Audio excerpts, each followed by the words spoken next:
du Père et du Fils et du Saint-Esprit,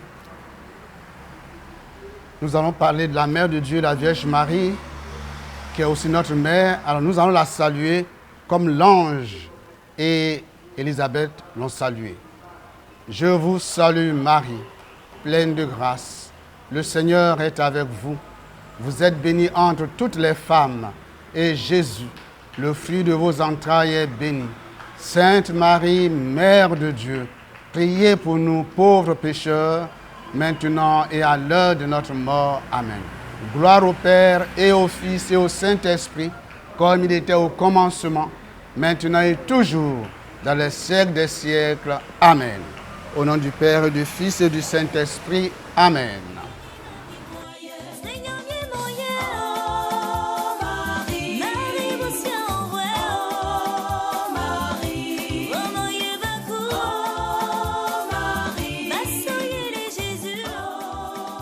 Mes recherches remontent à très loin, au XVIIe siècle, 1632.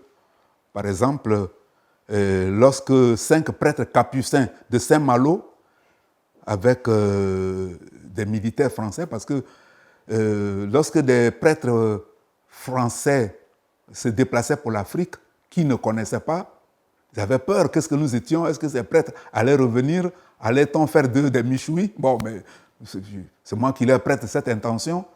Donc, la première messe dite sur le sol ivoirien, elle le fut le 2 août 1632 à Assini, par 5 prêtres capucins. Dans mes recherches, c'est le premier élément d'ancrage.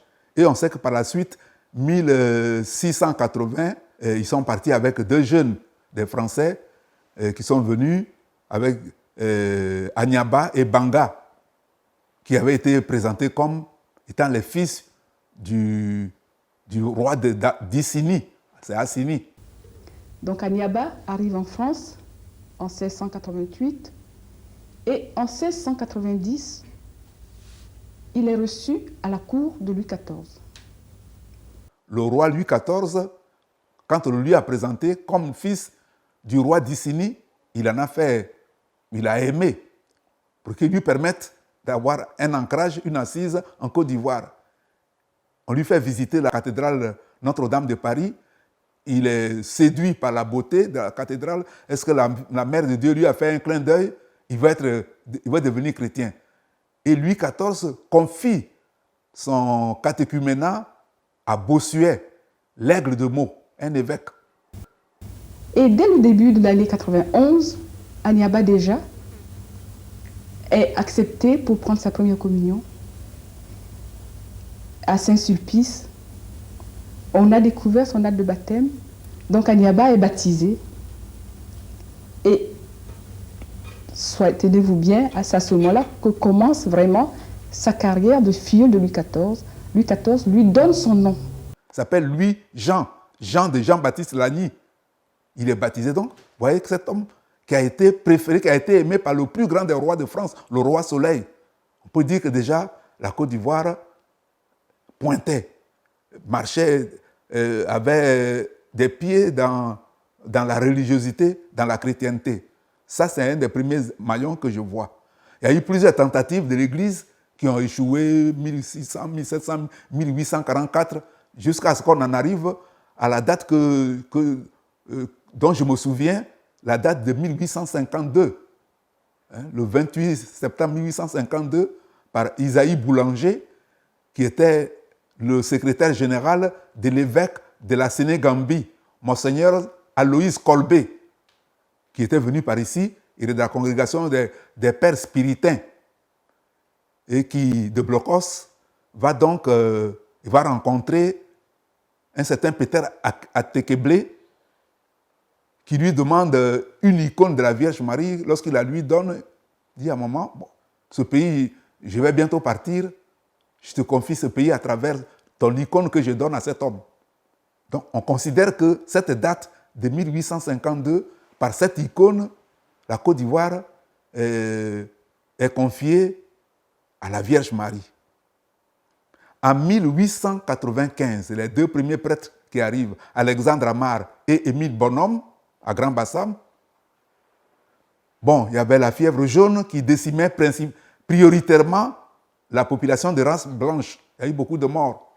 Donc, il s'est cherché. L'autre est allé à Memni, 1000 bonhommes, et lui, il s'est rendu à Dabou. Il va construire une paroisse qu'il va dénommer le jour de sa consécration Immaculée Conception. L'Immaculée Conception de Dabou, c'est le père Alexandre Amar, et ce jour de son inauguration, il va confier la Côte d'Ivoire au cœur immaculé de la Vierge Marie. 90 ans plus tard, en 1990, de la grandiose basilique de Yamoussoukro, construite par le premier président de la République de Côte d'Ivoire, Houphouët-Boigny, le pape est invité. C'était la 3e fois qu'il venait en Côte d'Ivoire. Il va prier et confier encore la Côte d'Ivoire à Notre-Dame de la Paix. Ça fait 3 actes. Et en 1995, le 10 septembre, à cause des élections qui avaient lieu en octobre, ça aurait dû être le 28 octobre 1995, mais à la fin du mois d'octobre, il y avait les élections. On a reculé, on a avancé la date au 10 septembre. De Grand Bassam, le légat du pape, le pape qui était déjà venu 3 fois, 1980, 1985 et 90, se fait représenter par le cardinal Paul Poupard. Dans son homélie, va dire cette phrase dont on n'a pas saisi le sens immédiatement. Ô Côte d'Ivoire, terre bénie du Père éternel, nouvelle patrie du Christ. Les gens ont applaudi. Les applaudissements sont allés très loin en écho. On ne comprenait pas du tout. Mais 10 ans après, 2005, la Mère de Dieu va apparaître en Côte d'Ivoire. Quand le cardinal Poupard dit Côte d'Ivoire, terre bénie du Père éternel, nouvelle patrie du Christ, mais il fallait que sa mère soit en Côte d'Ivoire. Quand nous disons Jésus de Nazareth, c'est pas que Marie est de Nazareth, Jésus le Nazarien. Mais le Christ a préexisté à sa mère. C'est ça qui est la vérité, il est Dieu. Il n'a pas de commencement. Donc, quoi qu'il en soit, celle qui lui a donné la vie humaine, lui, il a existé avant elle.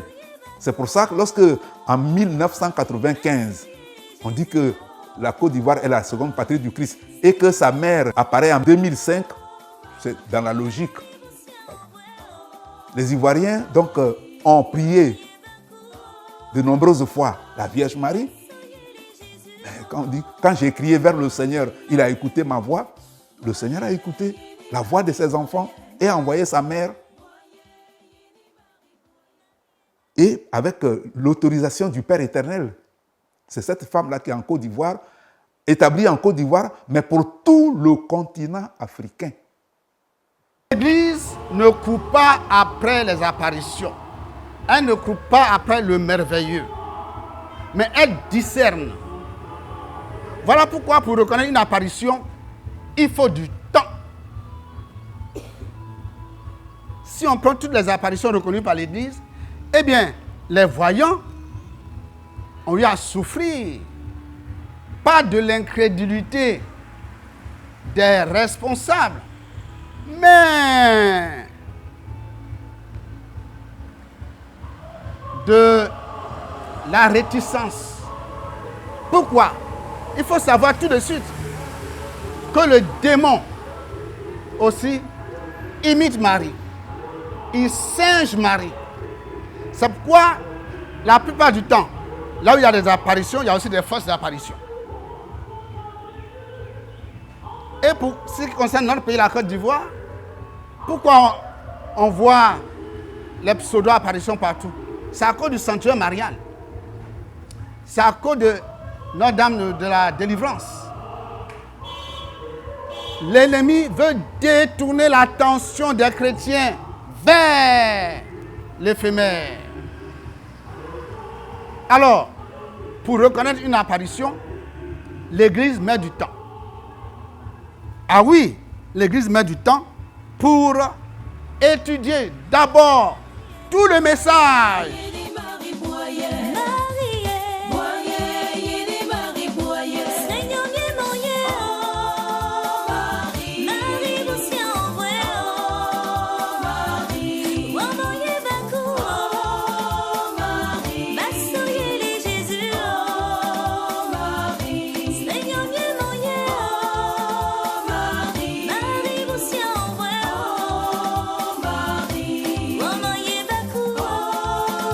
critères historiques d'abord, les informations, les témoignages. Est-ce que ça correspond à la révélation?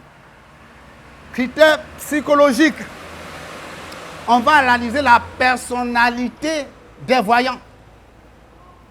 Est-ce qu'ils ne sont pas malades? Est-ce que ce qu'ils disent là, ce n'est pas parce que psychologiquement, ils sont défaillants? On va faire venir les médecins pour voir s'ils ne sont pas malades.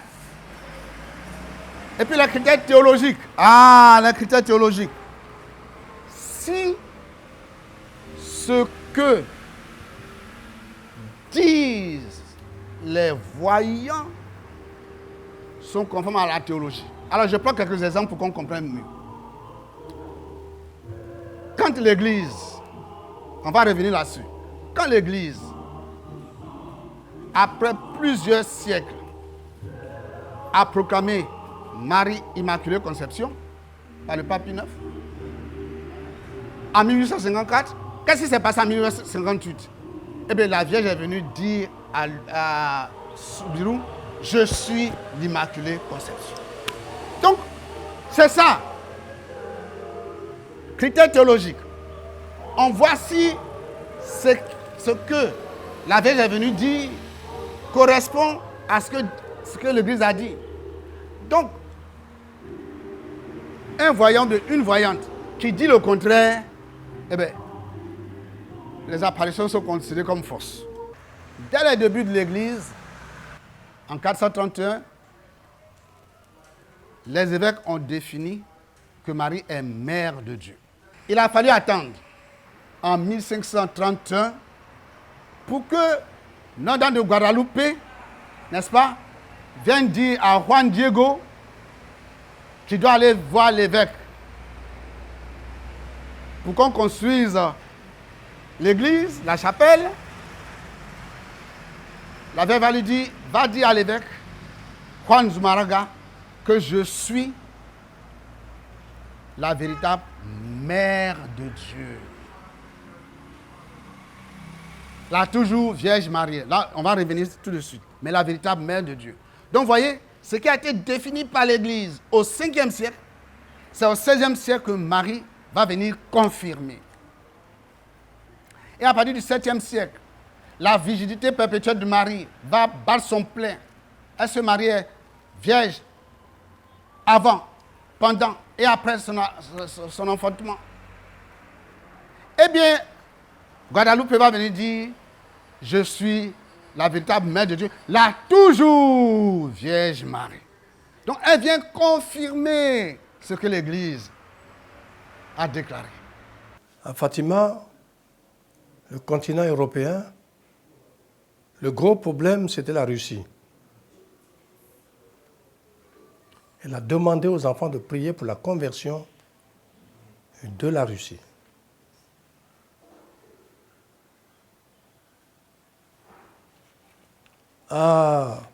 Sur le continent américain, Notre-Dame de Guadalupe, c'était aussi pour résoudre un problème.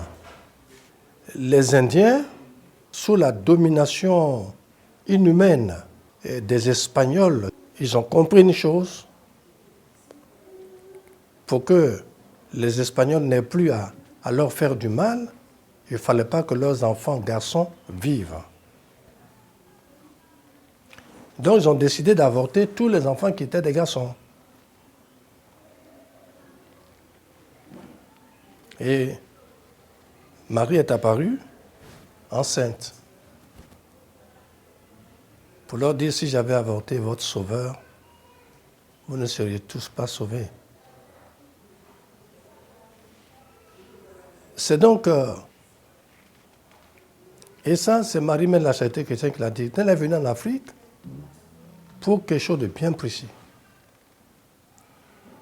D'ailleurs, ce qu'on a découvert, c'est que là-bas, en Amérique du Sud, au Mexique, là-bas, son manteau,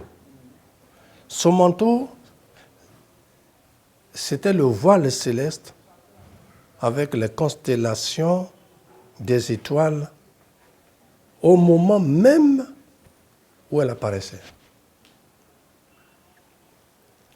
Mais on comprend, elle est la reine de l'univers. Les enfants de Fatima disent, c'est la reine de l'univers. Elle s'est habillée au Mexique avec tout l'univers. Même que dans ses yeux, la NASA qui a fait des recherches sur les yeux de Marie de Guadalupe a découvert des personnes qui étaient présentes au moment où Juan Diego dévoilait son pagne. Il y a même une femme africaine avec un enfant au dos. C'est prémonitoire. Aujourd'hui, on ne veut pas que les gens... On veut peut-être qu'on ne fasse pas d'enfants. Mais elle nous a déjà avertis. La rue du Bac, 1830. Vous voyez, l'Église croit à la médiation de Marie. Marie médiatrice. Eh bien, qu'est-ce que la Vierge va faire à la rue du Bac? Elle va prendre un globe.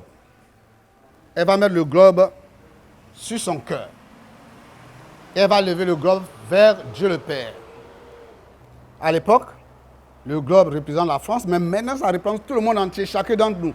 Donc elle offre à Dieu chacun d'entre nous. Et maintenant, deuxième tableau, où ses mains descendent et il y a des rayons. Alors, la bourrée va lui demander pourquoi certains rayons ne sont pas lumineux. Elle va dire, ce sont les grâces que vous ne demandez pas. Voilà. Donc, elle en même temps, elle nous présente à Dieu et Dieu, à travers elle, nous donne les grâces. Elle est médiatrice.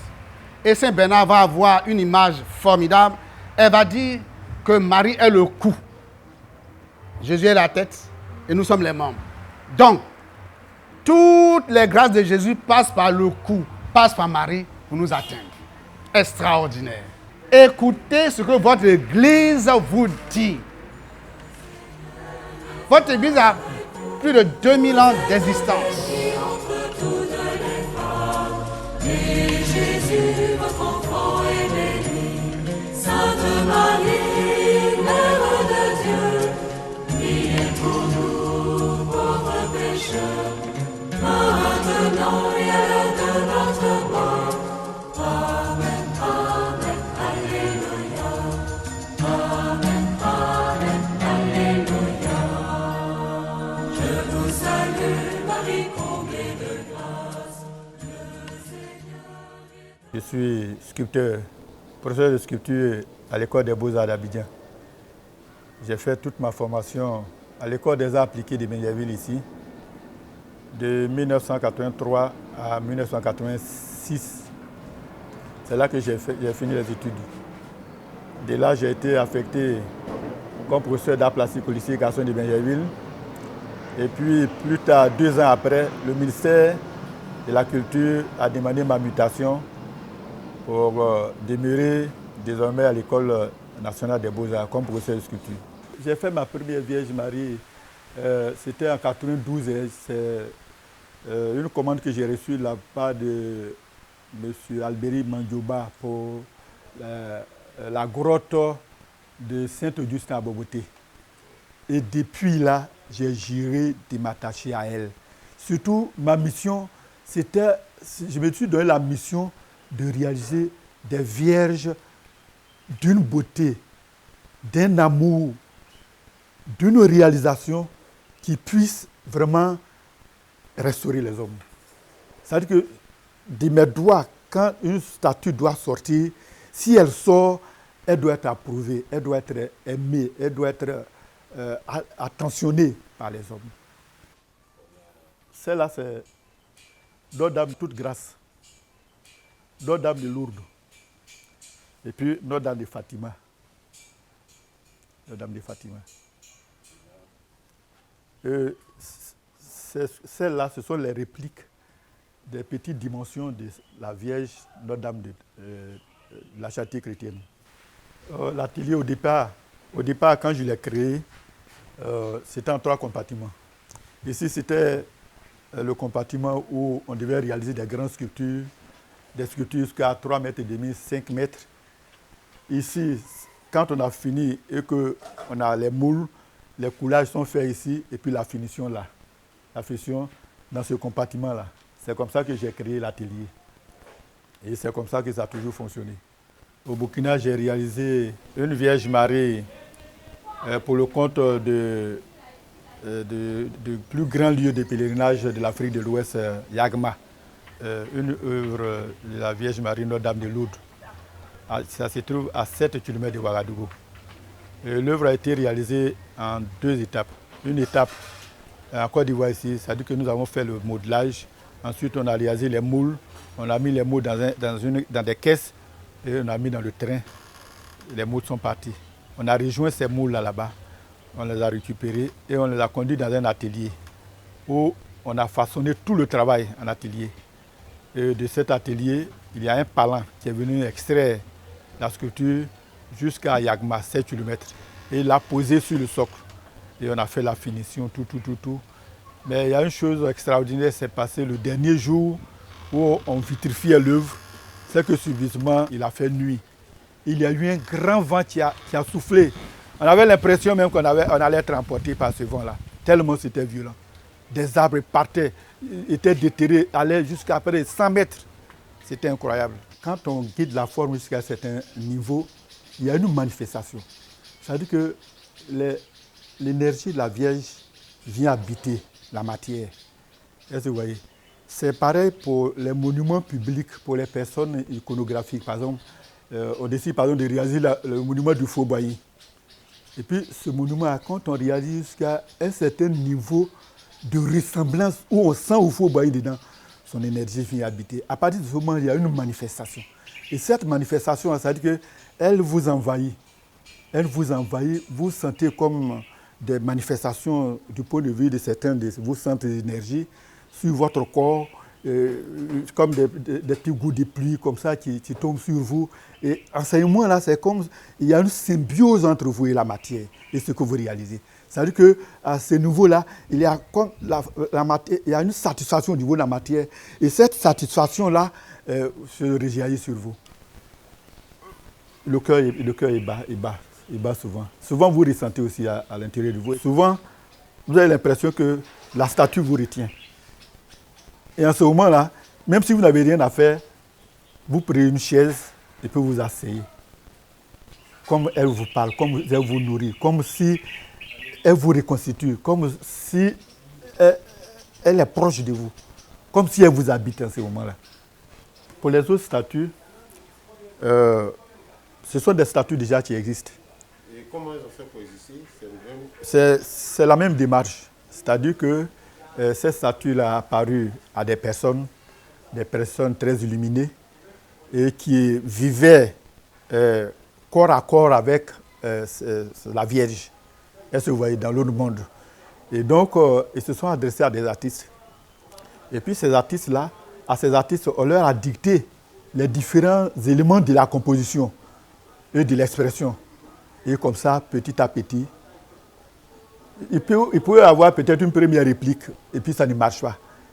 Il peut y avoir une ou deux ou trois étapes, peut-être la troisième étape, quand elle est réussie, puisqu'elle est faite pour servir l'humanité, pour être en contact avec l'humanité, pour apporter la lumière, l'amour et l'attention à l'humanité. Et donc, il doit avoir une telle expression, de telle sorte que quand on est en contact, on se sent nourri. On se sent nourri, on se sent restauré, on se sent élevé. Est-ce que vous voyez? Et donc, il faut être assez sensible, il faut maîtriser la technique pour guider la forme jusqu'à un niveau d'expression qui puisse répondre à ces aspirations-là. Et dès lors que les hommes sont satisfaits, à partir de ce moment, la mission de l'artiste est atteinte. La Marie présente son cœur qui s'unit au cœur de son fils. Habituellement, un être humain vit avec 23 chromosomes, de son père, 23 de sa mère. Jésus, il n'avait que 23 chromosomes, plus un Y qui n'était pas un être humain. Mais lui n'a que 23 de sa mère.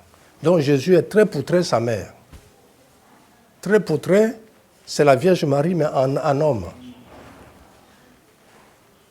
Alors si Marie présente son cœur, c'est aussi son fils qu'elle présente.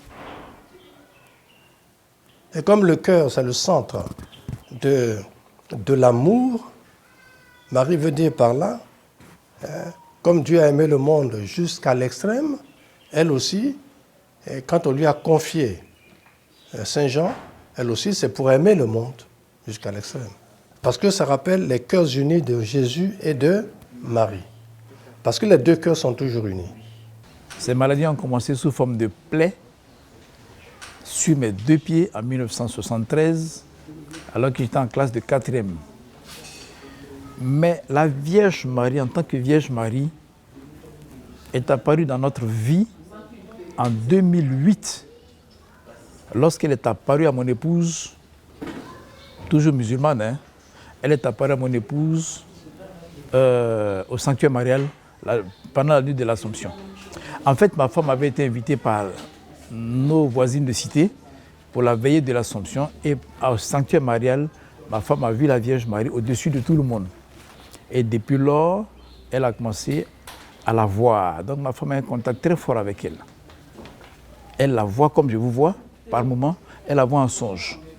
Et une nuit, ma femme a fait un songe qui lui a fait peur. Ce n'était pas un bon signe. Donc je ne sais pas qui l'a inspiré. Cette nuit-là, elle a pris la statue de la Vierge de Fatima et elle est venue dans ce qui nous servait de salon. Elle a allumé une bougie et elle lui a parlé. Lui a parlé tout le temps, de 2h à 4h du matin. Cette nuit-là, moi, je dormais. En songe, j'ai vu quelque chose qui m'est rentré dans le corps et qui repoussait le sang rouge en descendant. Et à la fin, une voix m'a dit dans le songe, le Seigneur Jésus a purifié ton corps et ton sang avec son sang. Et là, j'ai eu peur parce que bon, c'était assez miraculeux. Quand on voit un miracle, on le sait. Et je suis allé voir le curé de la paroisse d'alors, qui était le vicaire général de Yopougon, Monseigneur Camidrin. Et nous lui avons expliqué ce que nous avons vécu. Première messe, c'était le 17 mars 2013. Et une dame qui m'a demandé, mais vous êtes des chrétiens, de quelle paroisse vous êtes baptisés? J'ai dit non, nous on vient à peine d'être chrétiens. Et les raisons qui ont fait que nous sommes devenus chrétiens, je l'ai expliqué par rapport à mes pieds. Et là, elle m'a dit, ah, ça tombe bien, notre Sainte Mère est venue pour ça, pour régler ce genre de situation. Retourne dans la salle, retrousse tes pantalons et parle-lui de ce que tu as, de ce que tu attends d'elle. Je te signale qu'elle te connaît mieux que toi-même, mais elle aime qu'on lui parle. Donc parle-lui de ce que tu vis et de ce que tu attends d'elle.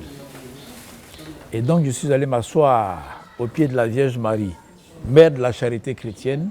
Dedans, j'ai retroussé mes pieds, mes pantalons, je vais dire, qui étaient encore avec des plaies, et je me suis plaint.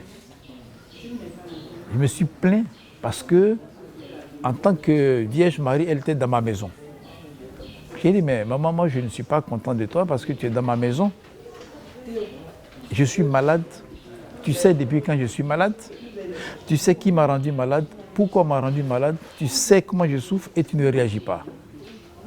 Alors je suis venu m'asseoir aussi à tes pieds aujourd'hui pour te manifester mon mécontentement et te dire que tu dois, c'est un impératif, que tu dois me guérir et tu vas me guérir. C'est pour ça que je suis assis là. Et je lui ai dit, maman, tu vois, ton fils qui est notre Seigneur a fait des miracles, il a même réveillé des morts.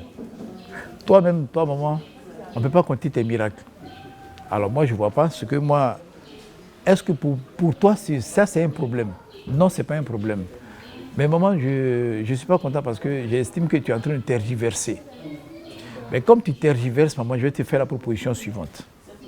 Ou tu me soignes, ou tu me donnes tes pieds. Mais moi, je ne sors pas de chez toi ici avec ces pieds sales là. Tu les prends et tu me donnes pour toi. C'est tout ce que moi j'ai à te dire. On était le 2 mai 2013. Et après avoir dit ça, nous sommes rentrés à la maison. Une semaine, jour pour jour, plus tard, toutes les plaies se sont cicatrisées. toutes les démangeaisons sont finies et ma guérison est venue de façon vraiment, je dirais, je ne sais pas s'il faut dire un miracle ou bien une grâce, mais en tout cas, c'est de là que ma guérison est arrivée jusqu'à ce jour où je suis en train de parler. C'est ta maman, c'est nous maman, Maria. C'est ma maman, c'est ta maman. Quand on regarde un peu, nous sommes en altitude. Et quand tu arrives de Yopougon, le pont qui rentre à Sipores, si on regarde bien, depuis là-bas, on voit le sanctuaire, on voit l'édifice. Alors, la situation géographique aussi a une connotation. Les voyageurs qui viennent et qui rentrent à Abidjan sont accueillis par la Vierge Marie. Ceux également qui partent pour le pays profond sont également accompagnés dans leur voyage dans ce processus. Et la Vierge Marie les accompagne dans leur allée et dans leur venue. Et la situation géographique, oui, tel que l'édifice se présente, c'est comme un doigt qui montre la vôtre céleste, qui montre le Père. Certes, ici, nous avons une dévotion à l'égard de la Vierge Marie, mais elle ne nous garde pas pour elle, elle nous ramène à son Fils premier-né, qu'elle, oui, et nous aussi, nous devenons aussi des enfants qu'elle met au monde dans la foi. Alors ici, la Vierge Marie accueille tous les enfants. Il n'y a pas seulement que les chrétiens catholiques qui viennent ici, toute personne qui vient ici est accueillie. Aussi bien nos frères musulmans viennent, font des expériences personnelles avec elle. Nos frères des autres confessions religieuses viennent également, font des expériences personnelles avec elle. Une mère, elle accueille ses enfants et elle ne trie pas ses enfants, elle les accueille tous. Il faut que l'Église confirme que l'expérience qui est vécue est une expérience venant de Dieu. Parce que le malin aussi peut utiliser de plusieurs visages pour faire croire, pour miroiter, faire croire que le Christ est le Seigneur. Mais par contre, ce n'est pas le Seigneur. Donc, c'est de faire très attention. L'Église ne vient pas mettre frein, ne vient pas freiner cette expérience, mais elle veut accompagner les personnes pour faire un discernement.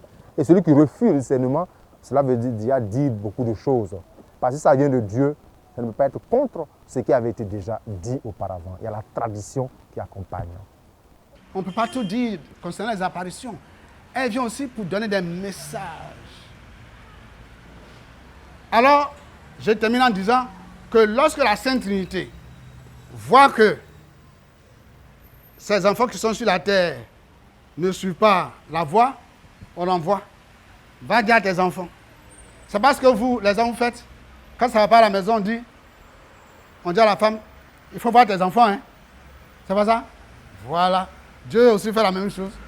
Pour que ça aille, il envoie toujours l'homme servante pour parler à ses enfants. Et quand elle vient parler à ses enfants, eh bien, ça change, ça change, ça change.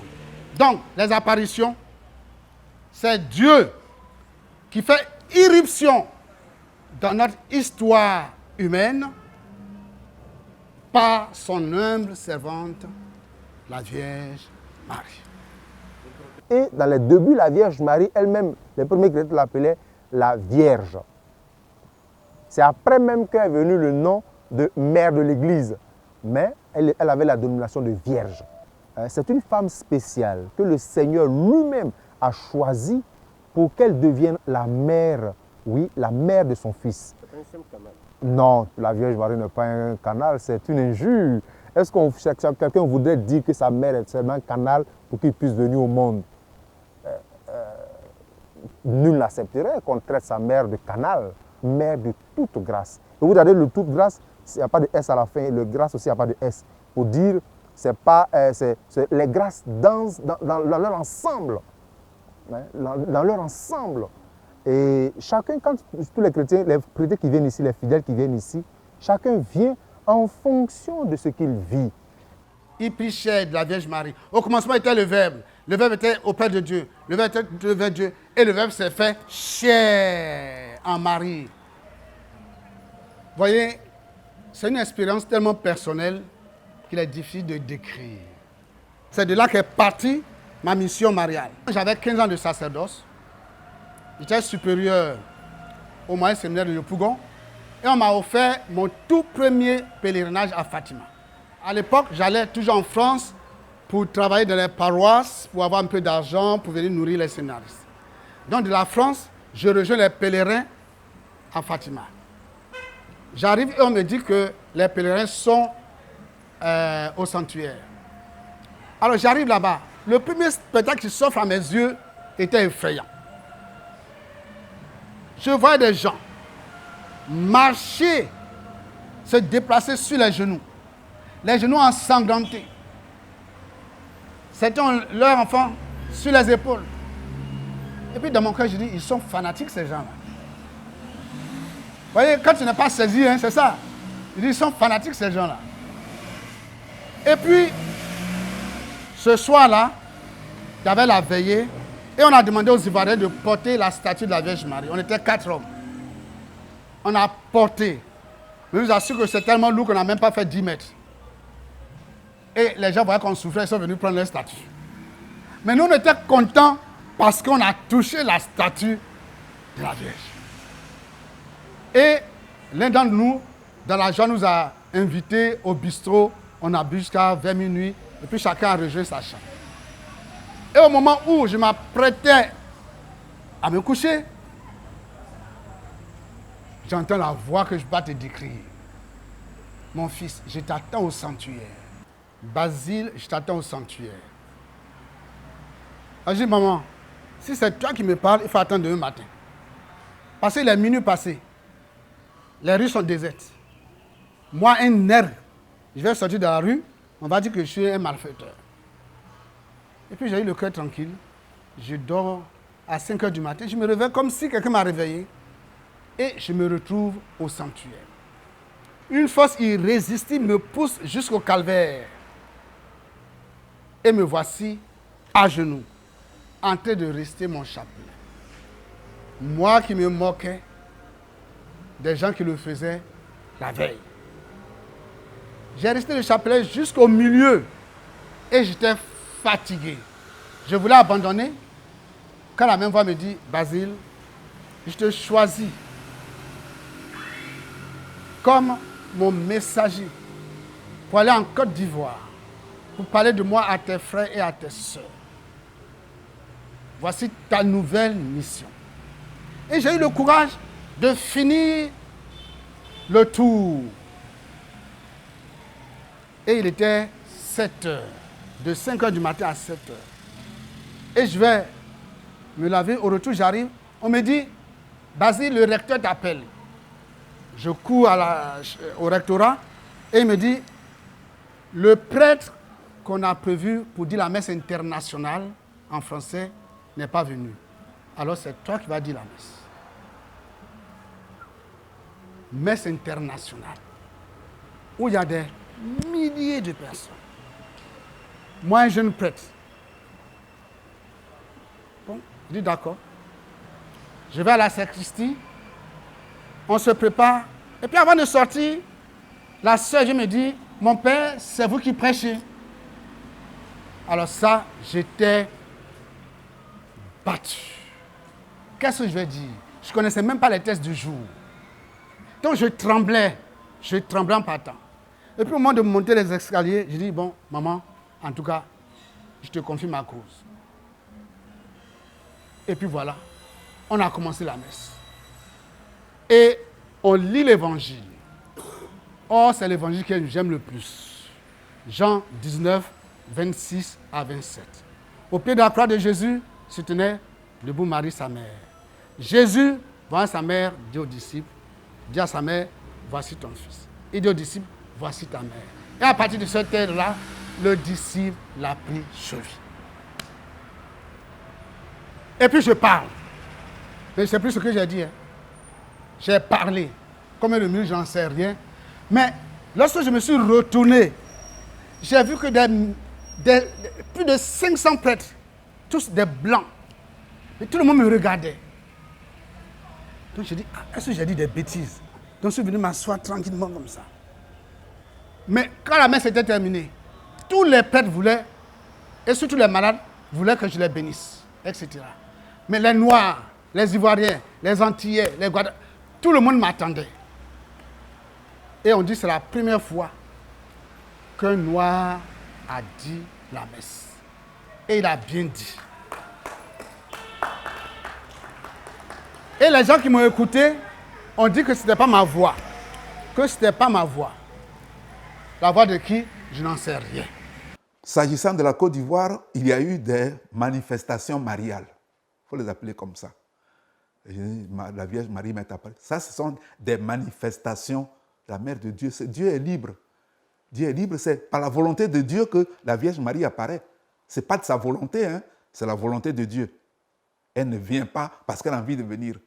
Au ciel, dans le Notre Père, nous disons que sa volonté soit faite. Lorsqu'elle interfère son cœur immaculé, c'est grave. Depuis le Portugal, pour la Russie, Medjugorje, le Rwanda. Mais cette fois-ci, on a saisi la balle au bon. Monseigneur Coty en a parlé au cardinal Agré, qui, à cette période-là, de 2013, n'était plus en fonction. C'est elle qui a donné la date et le lieu. Le 24 mars 2013, cette date-là, c'était la fête des rameaux. Et elle a dit, je veux rentrer en Côte d'Ivoire dans le cœur des Ivoiriens, comme mon fils est entré à Jérusalem triomphalement. Devant 5000 personnes, le cardinal Agré a consacré la Côte d'Ivoire au cœur immaculé de Marie. La paix que nous connaissons, c'est ça. Si on avait voulu prendre une autre voie, il nous serait arrivé ce qui est arrivé et qui a provoqué les 58 millions de morts. Elle est quand même la mère de celui qui est chemin, vérité et vie.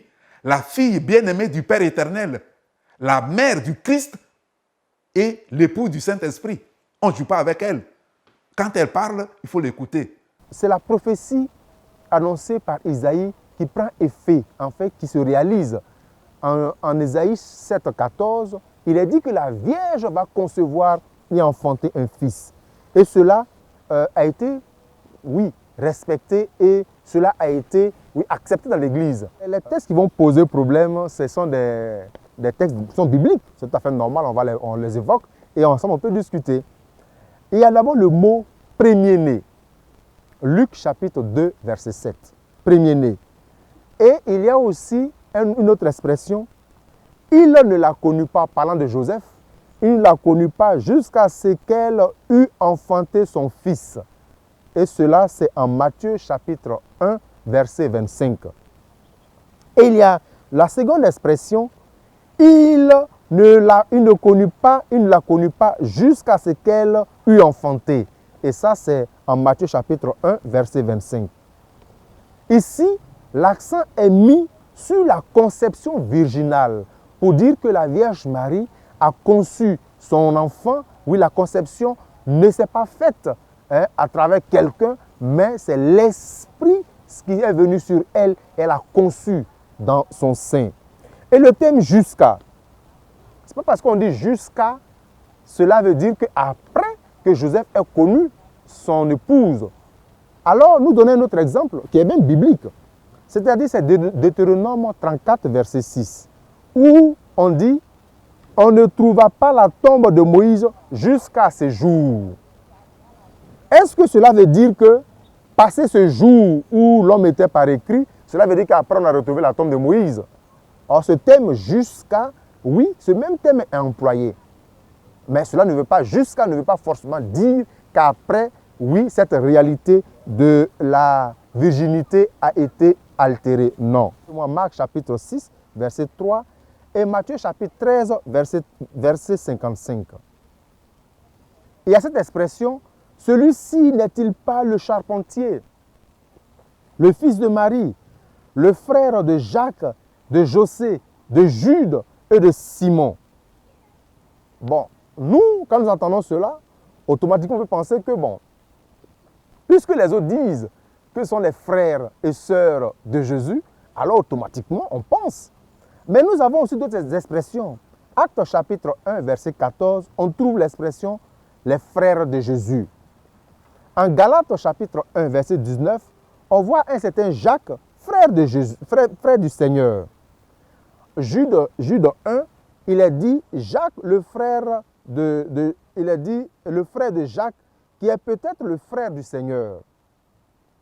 Alors, en Jean chapitre 2, verset 12, il est question de sa mère, ses frères et ses disciples. Jean chapitre 2, le noces de Cana. Nous avons Matthieu 12, verset 46, sa mère et ses frères. En Marc chapitre 15, verset 40, il est dit, il y avait des femmes qui regardaient de loin Marie de Magdala, Marie, mère de Jacques, le petit et de José et Salomé. Mais là, nous sommes au pied de la croix, hein, et il y a ces indications. Mais il y a une chose qui tire notre attention. Jésus seul est appelé sous le vocable de fils de Marie. On peut parcourir tous les textes.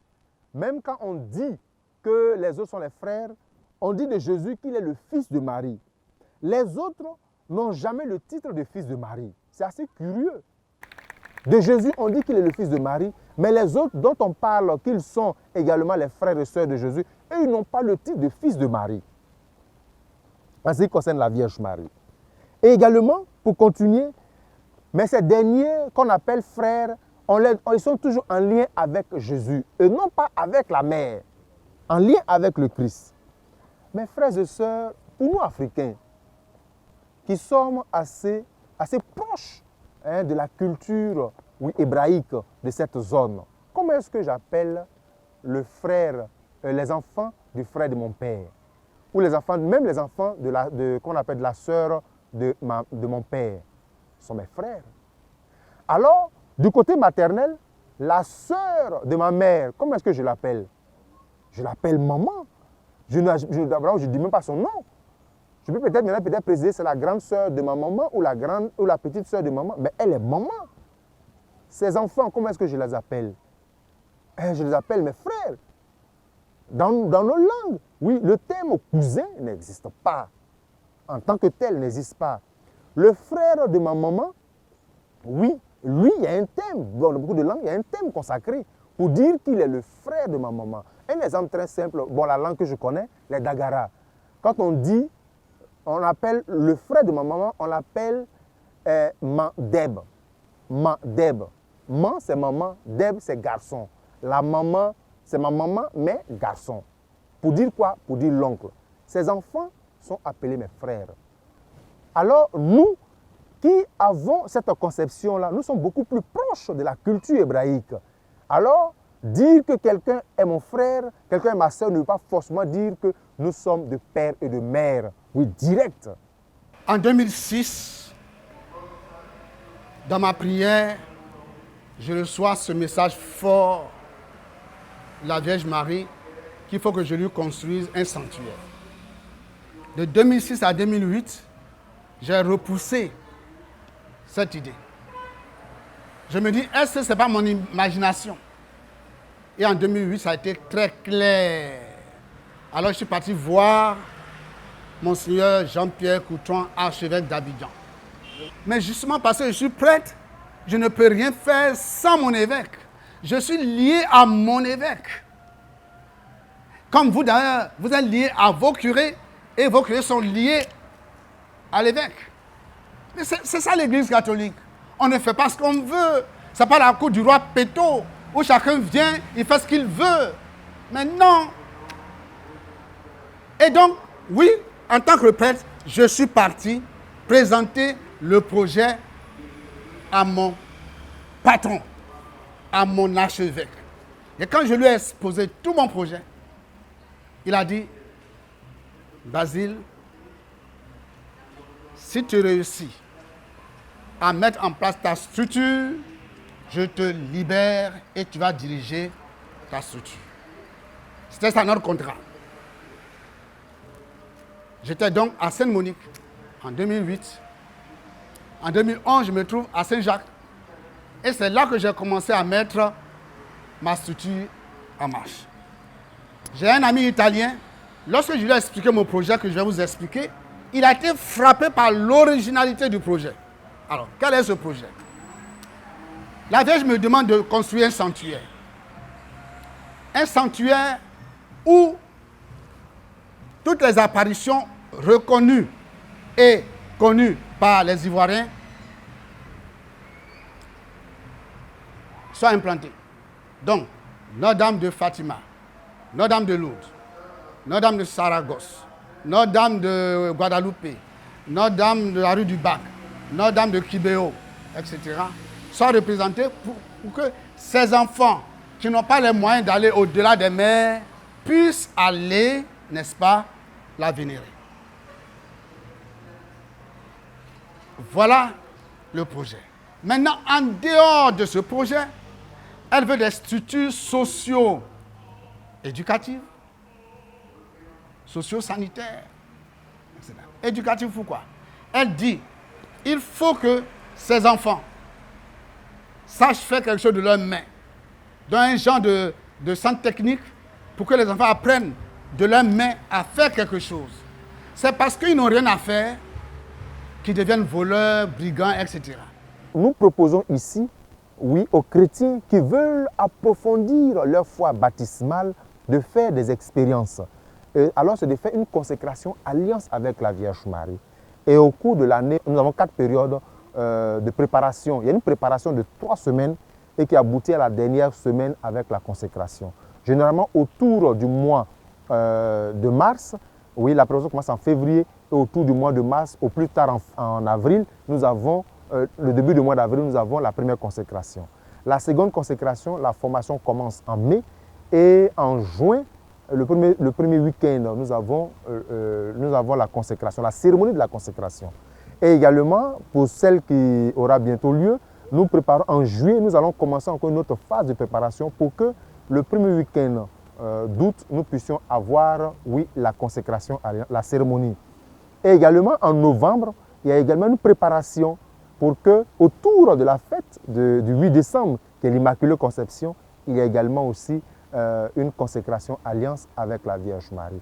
Alors, je vais prendre la prière du IIIe siècle, composée par les chrétiens d'Égypte lorsqu'ils étaient persécutés par l'empereur Dès. Sous votre protection, nous nous réfugions, Sainte Mère de Dieu. Ne méprisez pas la prière de vos enfants en détresse, mais délivrez-les de tout danger, Vierge glorieuse et bénie. Amen. Au nom du Père et du Fils et du Saint-Esprit. Amen. C'est ma maman, c'est ta maman, c'est nous maman, Maria.